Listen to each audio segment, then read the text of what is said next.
Hi, friends. Welcome again to another episode of Beyond the Clouds, Edge to Edge Transformation. Rarely do I meet somebody who has been through multiple parts of the cloud and the edge and is very direct and honest about saying what's going on. Set aside the hype and say, this is reality. And one of them is Piyush Malik. So, Piyush, tell us about your story. How did you end up being the Piyush Malik I know today?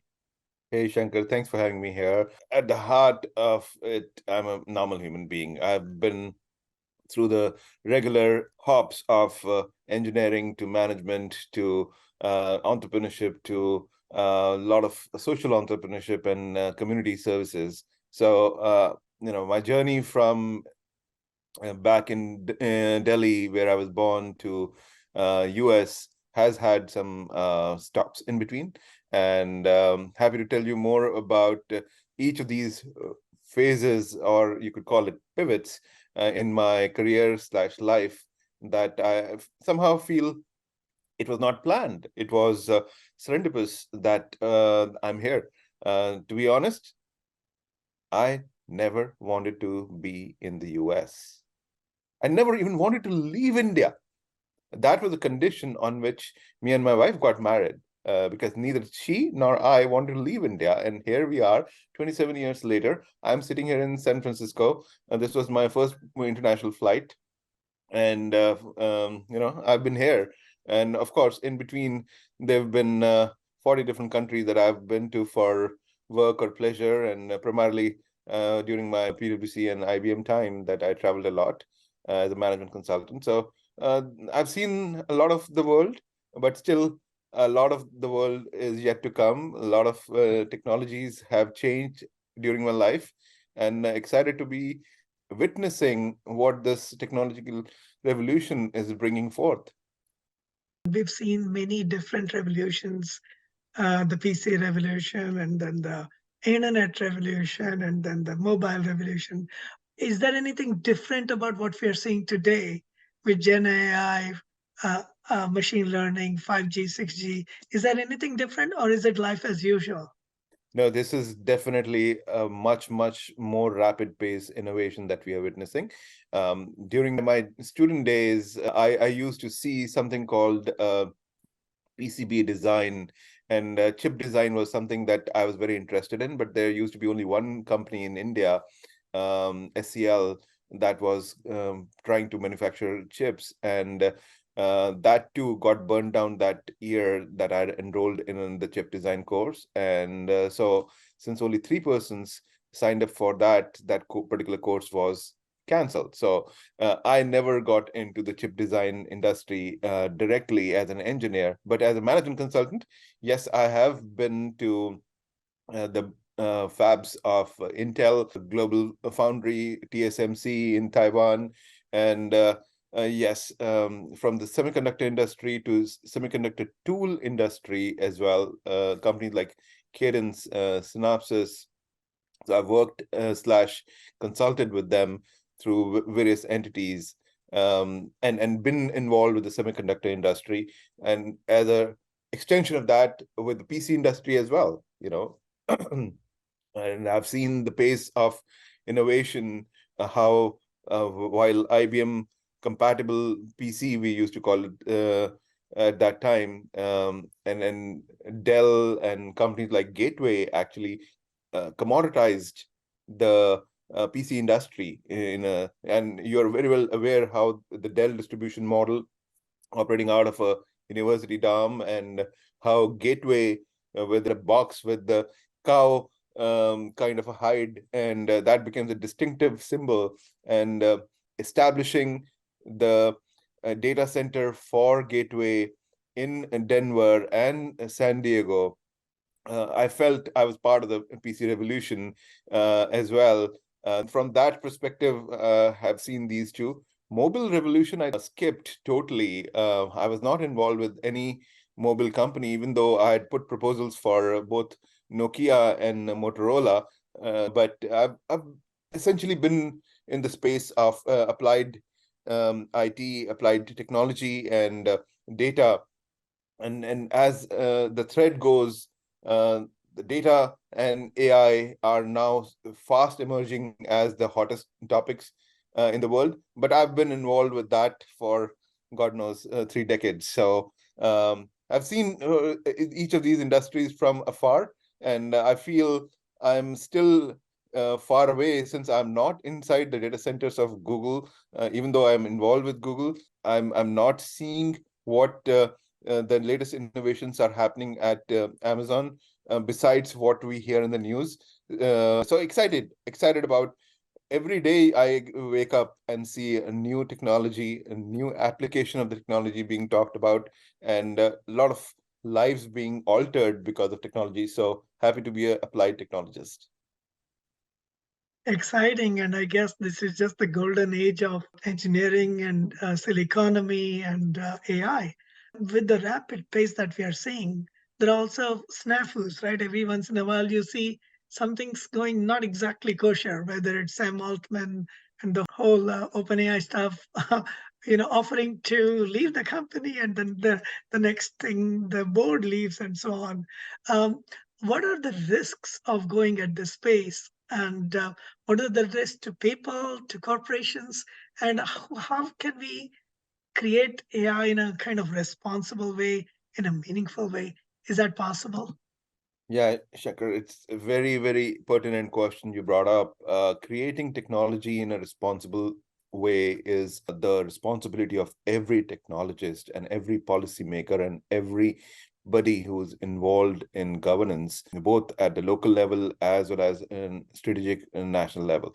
Again, security of a nation can be really compromised if technology is not bounded, and there are state actors that are always at work. Nefarious activities always have to be detected and prevented from causing any harm to the citizenry. And that's the place where the government comes in. And typically, government doesn't have the deep tech chops, so they typically depend on the innovation companies. And whenever we talk about innovation, Silicon Valley, you and I are in the Silicon Valley. So Silicon Valley does get talked about and equates to innovation.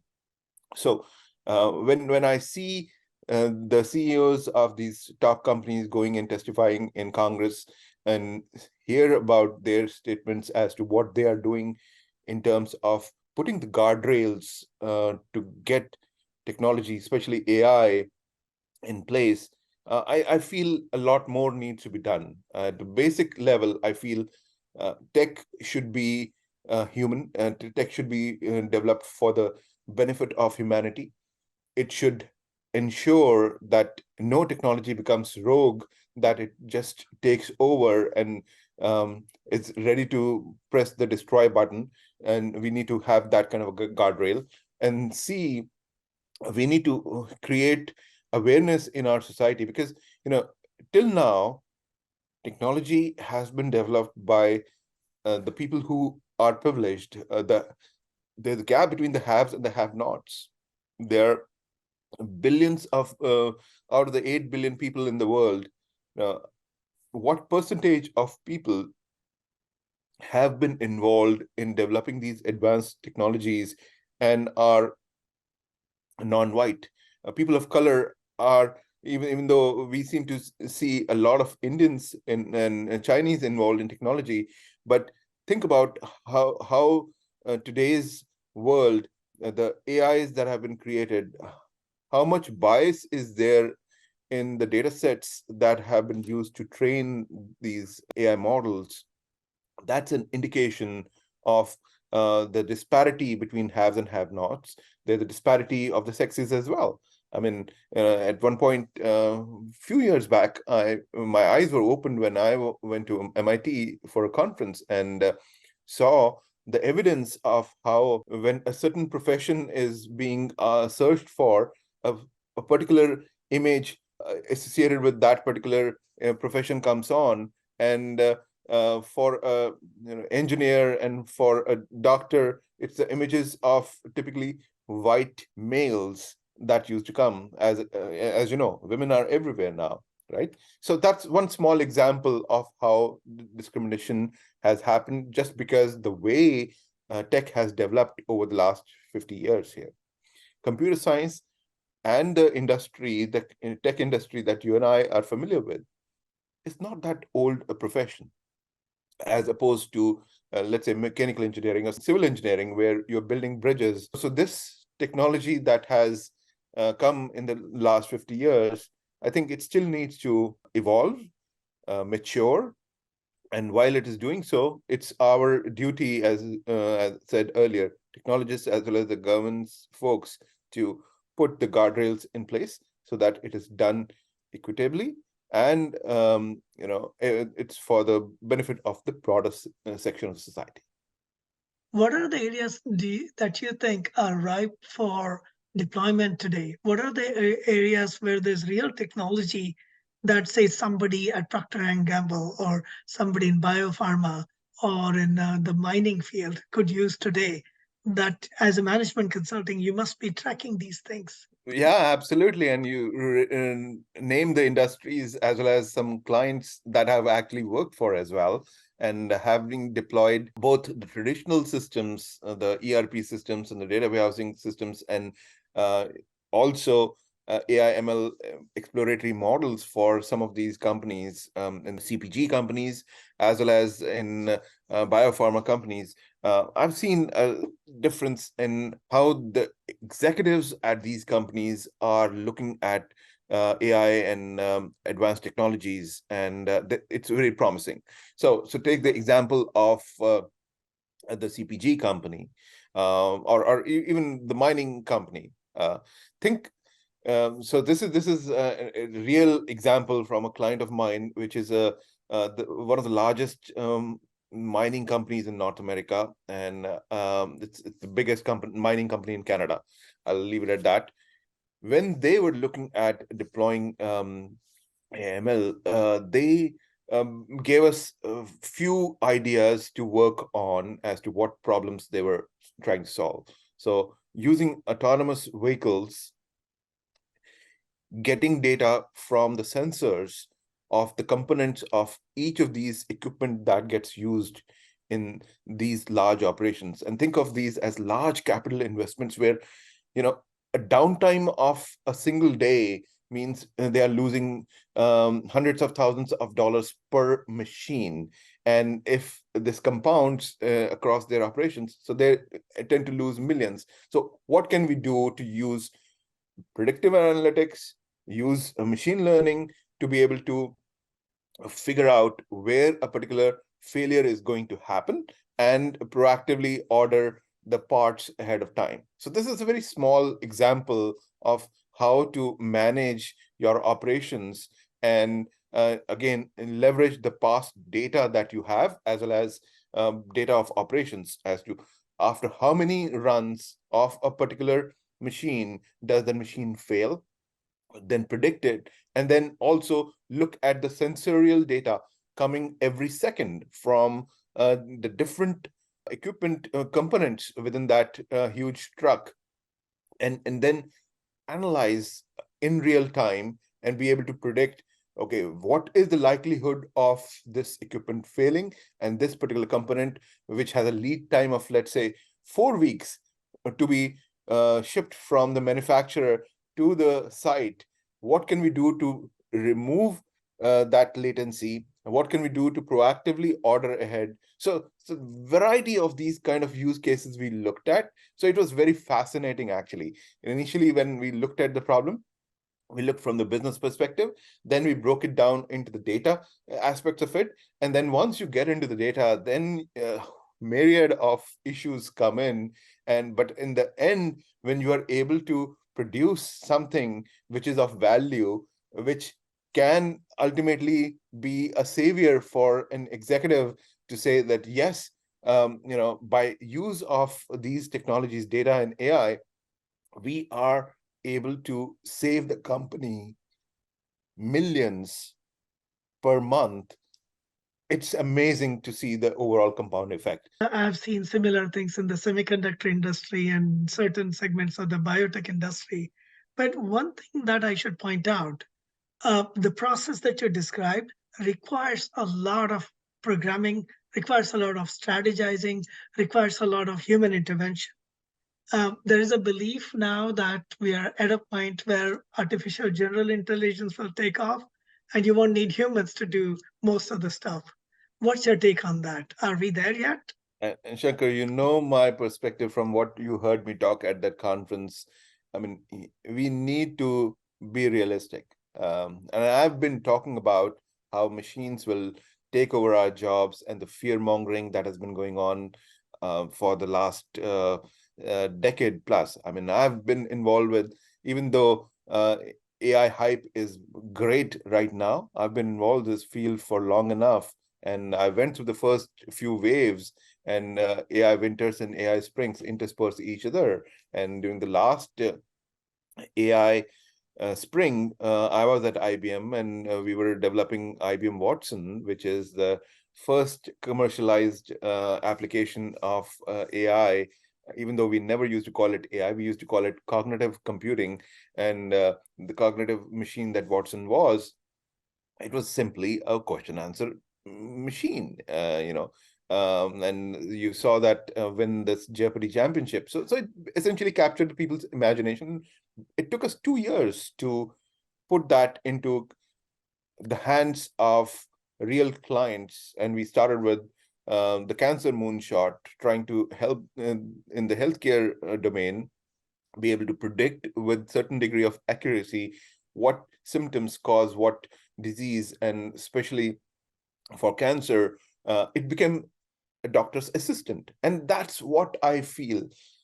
This, we are not talking about artificial general intelligence, AGI. I'm the place where we are, it's augmented intelligence. And this augmented intelligence concept means that there's always human in the loop.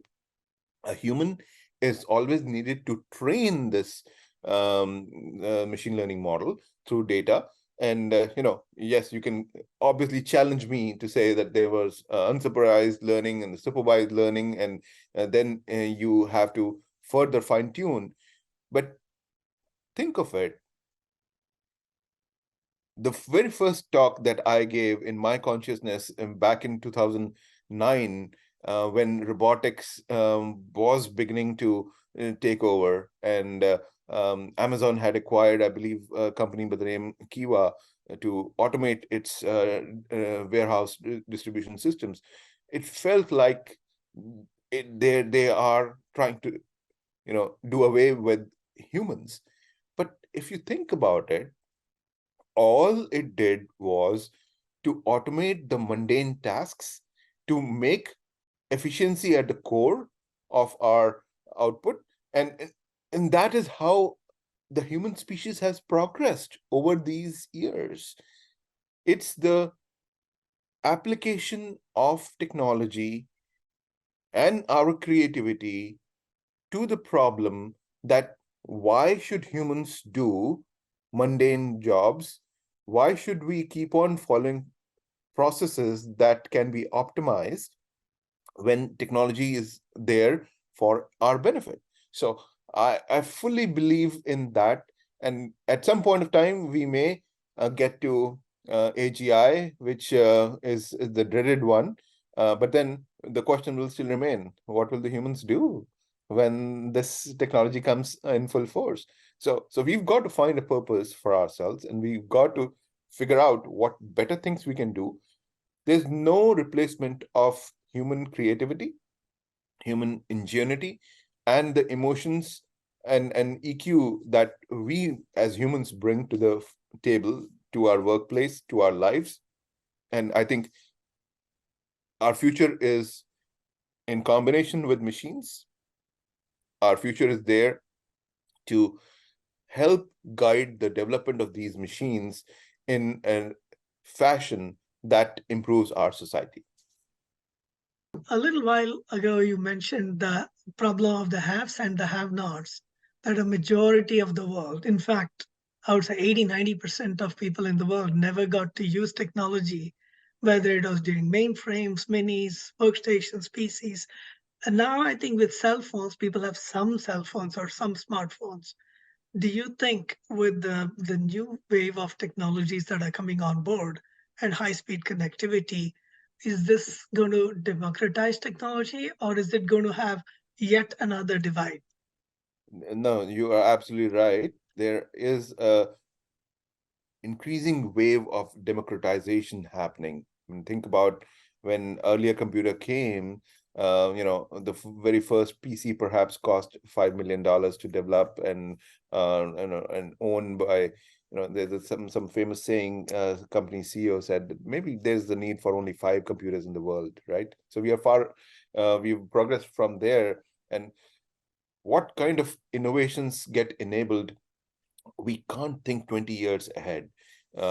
Somehow the science fiction authors and movie makers have been able to guide our imagination of our technologists, but think where we would be if we did not make progress in this domain. So back to the specific thing, that how technology will evolve with time.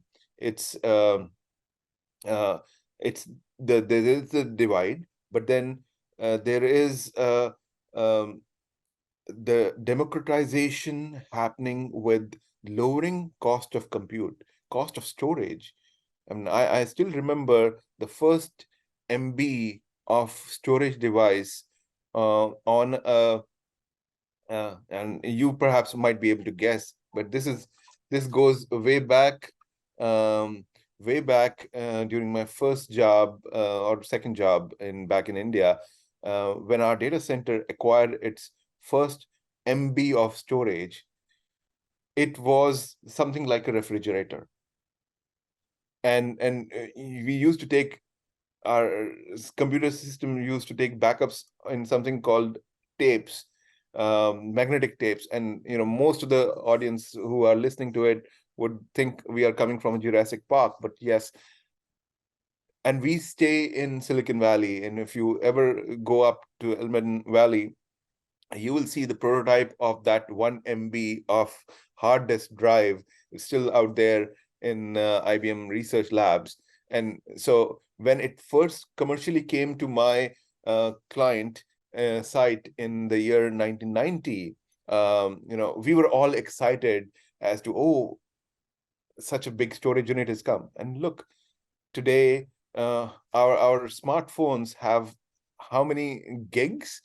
256 gigs is nothing, right? So anyways, so democratization is through the technology, lowering cost of compute, lowering cost of storage, and being able to stir the imagination of the masses through widespread availability of these technologies. Mobile technologies will definitely has improved the lot, in such that the startups today don't need massive investments.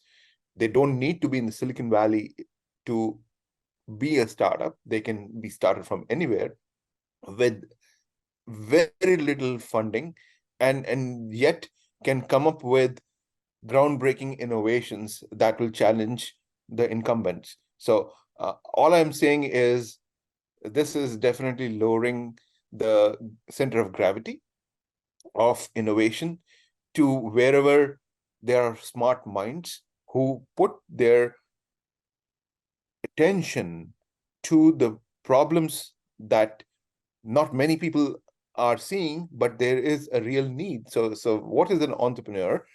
An entrepreneur is somebody who sees a perceived need for a solution and is able to capitalize on not only developing, but firstly selling their vision, and then be able to build that product, build a moat around it, and then essentially become a unicorn. So that's where I feel all this technology world is taking us to.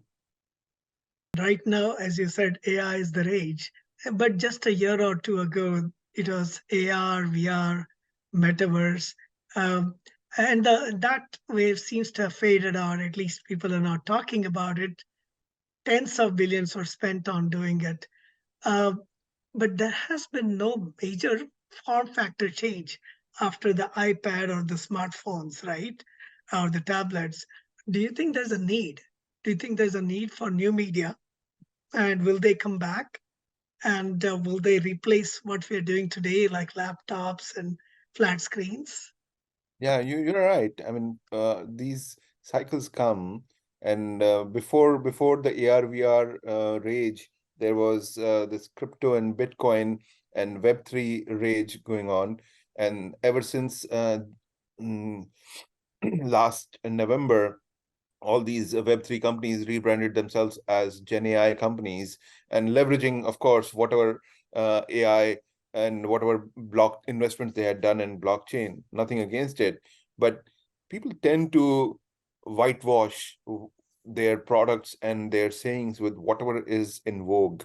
And to your question, Shankar, on uh, the form factor, uh, I could not have imagined that I would be able to pass my entire working day with just working off of my mobile. And today I don't need, I mean, I have a couple of devices, iPad and Mac, and but for what purposes do I really need to use when I can easily be on the road, function easily with this?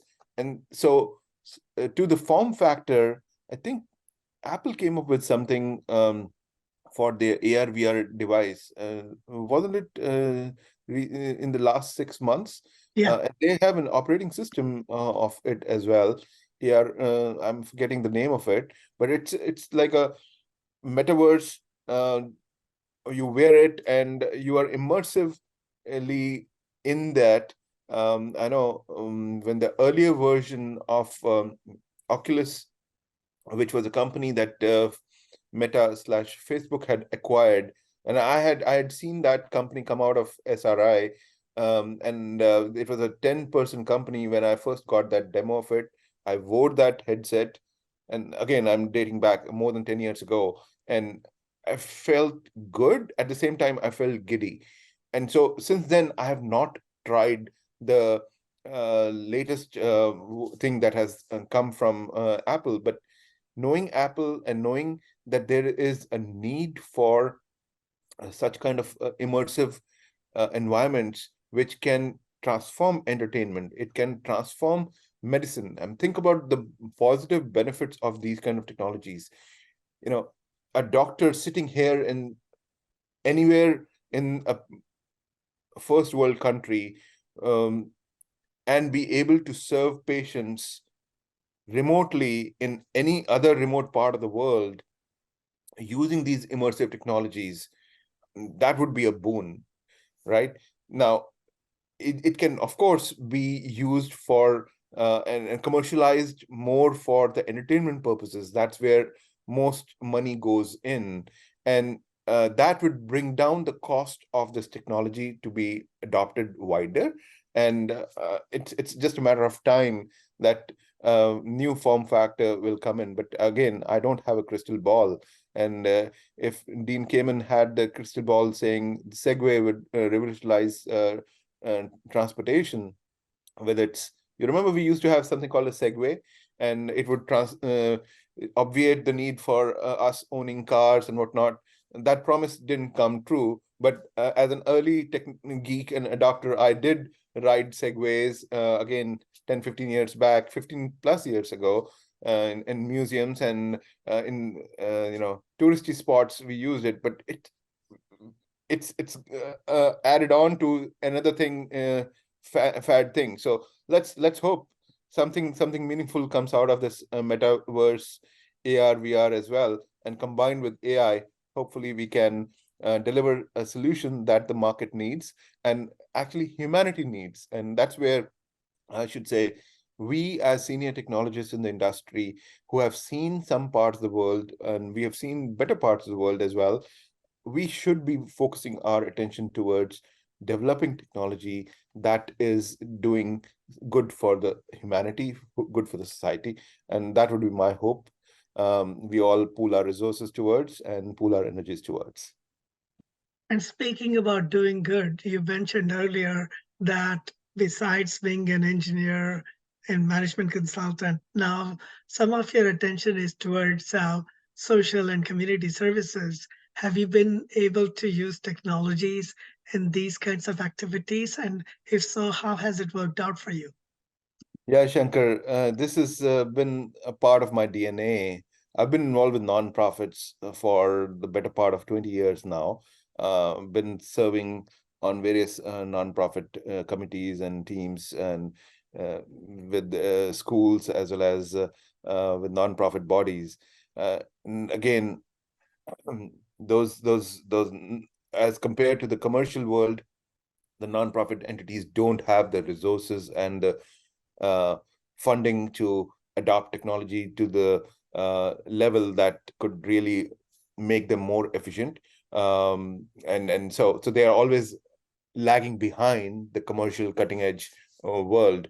But clearly, take an example. I was on a panel just last week, and you were not at that conference, but there we talked about how we use emerging digital technologies to use technology for better customer segmentation, donor segmentation, and be able to improve the effectiveness of funds that we collect for the use of the nonprofit. So there we talked about what all things and what all technologies are available.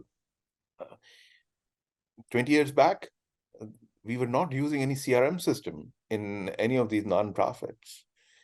We were still using paper and pen-based systems. So as these technologies get developed, as more understanding, like customer experience management is something that we do in our commercial world.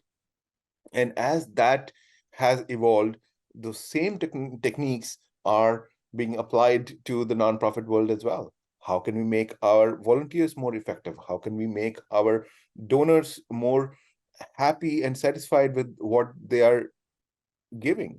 Because giving gives a pleasure, a satisfaction to the donee, as well as to the donor. Is the donor is getting the satisfaction that they have donated something for a particular cause, and if the cycle is completed, if the information is loop is completed in the sense that they know what impact their donation has made, and that completes the happiness loop with which the social cause is served as well as the donor is happy, and this is a virtuous cycle. So again, it wouldn't have been possible if these modern digital technologies were not enabled for the nonprofit world as well. And I've used this technologies again at the nonprofit where I spend most of my time these days is American Society of Engineers of Indian Origin, and there we use some of these at another nonprofit, Overseas Volunteers for Better India, where we undertake a lot of projects for adopting villages, for solving the water problem, soil problem, or other societal problems. We use these technologies in some way, shape, or form, but definitely much more infusion of technology can happen to take the cause much further. Yeah, I recently heard about ASEIO thanks to your posting, so thank you. And I don't know if you know, I spent 5 years from 2016 to 21, mostly in India and 6 months in Mexico, and in rural areas. So we have Oh, a lot to connect on. So yeah, thank you for absolutely. mentioning Would that. love to hear your experiences. And I think you visited Greece as well recently.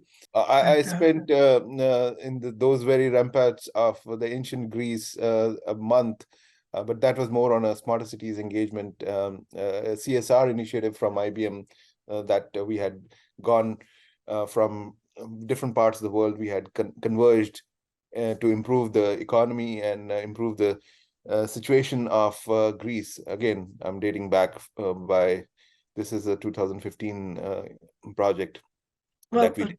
I can give you some data from my visit to Greece 2 months ago. The economy is doing extremely well. The image is still that Greece is in trouble. No, the tourist economy is doing well. I think the farm economy is doing well. Overall, the whole approach is very optimistic and positive. So when you go to Greece, you feel like you're getting a very meaningful experience of something that dates back to like 2000 years ago. So it's a wonderful experience. So you guys have done something good there, and Good something to has hear really that. worked. But I'll tell you, Shankar, we came out of that engagement 1 month on site, and then 1 month preparation, and then 2 months after coming back to our respective home bases.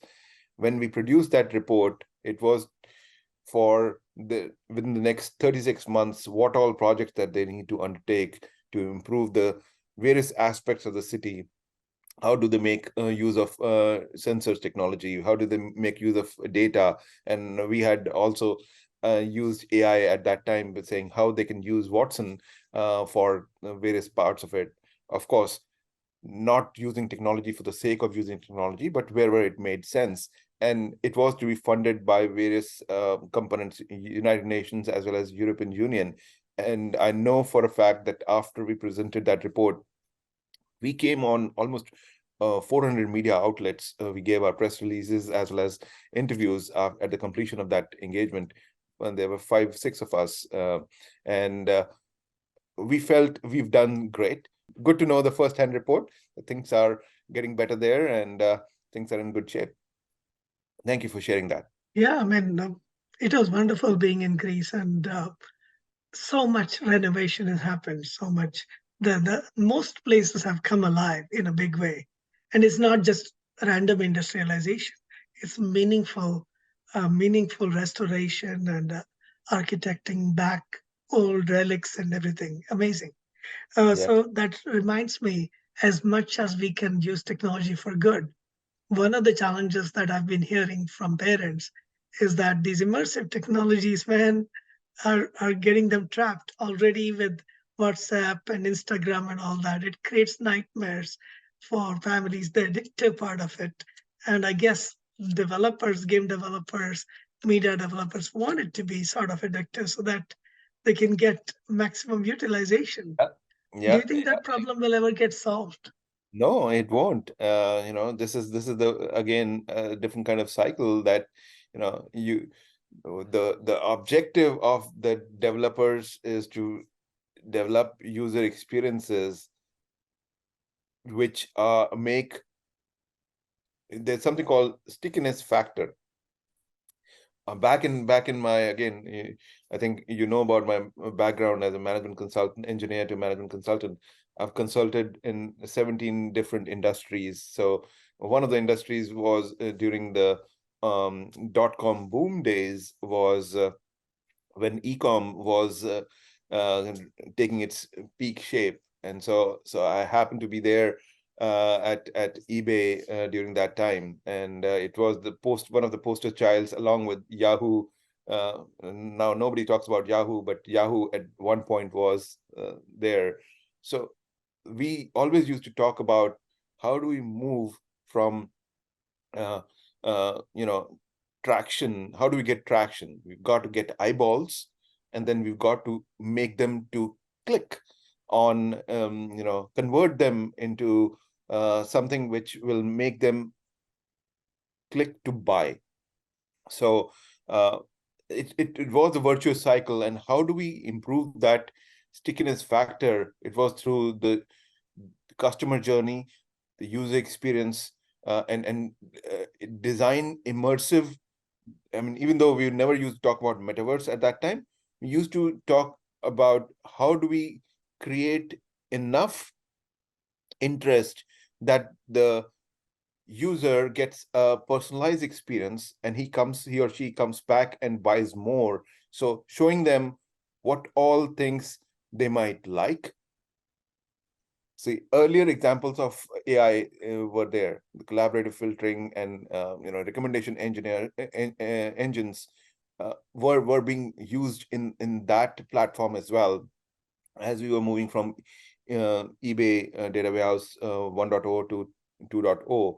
We used to say we are moving from the Cro-Magnon stage of from monkey to Cro-Magnon to a human Homo sapien stage, and how we are progressing using the power of data and analytics. We never used to call it AI at that time. We used to call it data and analytics. And advanced analytics was what we were using to predict what would be the next thing this person would be inclined to buy. So same example, same thing applied in today's world. The developers are building using Apple technologies, using whatever latest technologies are coming out of the AI labs. And again, if you look around, you'll find every day at least 100 new companies are coming up with AI at its core, and it's good for the consumer. It's good, but for economy, ultimately, and that's how our world has progressed. More ideas, more things get proved out, and only the best ideas survive. And it's not only the ideas, it's the implementation of those ideas. It's the execution that counts, which of course, you as an entrepreneur and have seen yourself firsthand. I've seen as well as a one-time failed entrepreneur, and on to my third entrepreneurship journey. I'm seeing the pressures are all around, and so we just need to make sure we are working on something meaningful that'll give us happiness, and it'll move the technology to a place which will leave society and the earth in a better place than what we found. Very true. You mentioned earlier about how companies are pivoting. Blockchain in itself, probably the use cases didn't pan out, so now they become blockchain.ai companies and or ARVR.ai companies. Uh, are you actually able to see real use cases where these kinds of technologies that kind of went out of glamour will come back and will be able to change the world, specifically like things like blockchain? There was a time that the VCs were chasing all these companies who were in the blockchain Web3 space. Now they are standing with loads and loads of money if you have AI in your name. I'm yet to see how these will come to the commercial world. But one thing is for sure, the use of blockchain for the immutable records keeping, for educational record, or for the land use, for establishing credentials, that's not going anywhere. And if you are able to use it for digital currency purposes, this is different from Bitcoin, but governments are adopting digital currencies. India has adopted the India stack of technologies, which is uh, going beyond India's borders and being adopted in Southeast Asia countries, and embraced very widely. At the core of it, they are using blockchain and they are using AI as well. As time goes by, we'll see more examples of it. But I personally have not seen any pivoted commercial company actually on the way to becoming a unicorn. I'm sure this will evolve as more and more time and energy is spent on these technologies. Piyush, we could go on and on. We could be talking the rest of the day. You have so much to offer and so many interesting ideas, and you're down to earth, honest about it. But we have to call this to a close. So thanks again. And to people listening out there, we're all being honest about saying that we don't have a crystal ball, but together we have to create this future that's ahead of us. So please come forward. I want to listen to you. What's going on? How is it impacting your life? So together we can be more responsible and create technologies that will benefit rather than hurt people. Thank you. And thanks again, Piyush. Please continue the great work you've been doing. Thanks, Shankar. Thanks for having me here. Goodbye, everyone. Take care. Bye-bye. Until next time.